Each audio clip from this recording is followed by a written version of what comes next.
I'm really excited about this video, and I've been putting it off for a while because I have so many shows I want to watch, but as you know, season 3 of MDZS is out right now. Last night, I stayed up until 5 a.m., guys, binging the Yi City arc, all the first 3 episodes. So let's talk about that. Right off the bat, can I say how much I love the new opening for season 3? Oh my gosh, it is so beautiful and the music is so gorgeous. They don't waste time on showing us Wangxian moments. Right at the start of the episode, they're talking about, how'd you know it was me? And we know how he knows. But it's just like, I just squealed a little. I was like, yeah, this is right then. I knew season 3 was going to be great. Another thing I would like to note is they definitely succeeded in making Yi City a very creepy environment. I was unnerved all 3 episodes. One of my favorite moments, though, in the first episode is that part where Wei Ying is just blatantly playing with, this hand, and Long Won-ji is just watching like, yeah, that's my man. What do you do? After that, we get a brief appearance of my favorite anti-pair and my favorite boy, NHS. Little side tangent here, but I always kind of pictured these two as basically NHS's unofficial parents. Like, he was like a young adult, when his older brother died, but like, in a way, they helped raise this hapless adult, and they took care of him, and they're constantly like helping him out with everything. So in a way, NHS is like their child. I don't know. Another thing I'm really liking about the Yi City arc is just how easily Long Won-ji smiles around Wei Ying. Look at that smile. Old Long Won-ji would not have smiled like that. I'm just saying, look at how, he's so cute. He's just so happy to be next to his long-lost love. It's just so pure. All he ever wanted was his gremlin back, and he got his wish. While Wei Ying is questioning this guy, he accidentally freaked out over the hand thing. We get the second Long Won-ji count. Smile. Look, the smile's even bigger.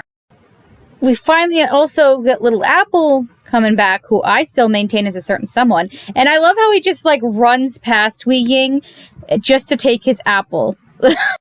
And of course, Little Fairy has to come by and fight Little Apple, which, brings on another Wangxian moment. I honestly snickered when Long Won-ji just lightly pats his hand like, it's okay. It's okay. It gets a little bit more sexier when he full-on shows off his man titties. He's just straight up flirting with them.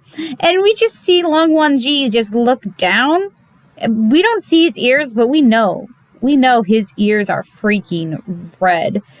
Wei Ying is so freaking shameless. And then when his nephew comes along, he really lays on the flirting. Like, he is really trying to lay on that act of see, I'm in love with Long Won-ji. Even though at the time he thinks he's pretending. And his nephew is like, you're disgusting. We find out through a flashback explanation through Jingling that they were investigating the city because they had found dead cats nailed to their door, which made me die a little inside because I remembered I had connected the dots not that long ago. Who was doing the dead cats when I was really dwelling on it? And when I heard the scene, I'm like, oh no, why? Why would you do this? I'm not going to say who, though, for those of you who haven't read the novel, but yeah. The flashbacks with Zhu Yang and his past troubles with, the two side pairing is just very tragic. And you really, I don't know, I feel like I felt even more sorry for him in this version than I did in The Untamed. I couldn't really like feel too bad for him in the Untamed, honestly. But they really, in a short amount of time, made me feel his conflicts and the morally gray area. And it hurt even more at that unintended betrayal scene. When he finally got his comeuppance, the karma, hit him back tenfold, I felt sorry for him. I did in the book, and I do here. I don't know. He was not a good character, but he wasn't fully bad either. And when who took his body away, I don't know, I was just super sad. Also, can I say, they made who a little two-party, just a little two-party, if you ask me. You know who you are behind that freaking mask. You nasty little man. I was very impressed, by the way, with how each season they seem to display Wei Ying's powers in such a beautiful yet creepy way. When those puppets basically came to life and started attacking Song Lang, I cringed in fear. I hate puppets. I hate them. I do have a grievance with the Yi City arc. They super downplayed and barely showed my romantic prince. Look, this boy, he had such a big role. Like, he had a lot of stuff going on in the Yi City arc, and they super downplayed him. You can vaguely see him here in the background. Like, they made him beautiful, by the way, but like, you can barely see. Every time he talks, every time he makes a noise, he's like super far in the background. And it's like, why are you disrespecting my little boy? Why are you disrespecting him that freaking much? One of his family members in a flashback from back when Wei Ying was younger got more up-close screen time than that. That is sad. Even the Untamed didn't disrespect him this much.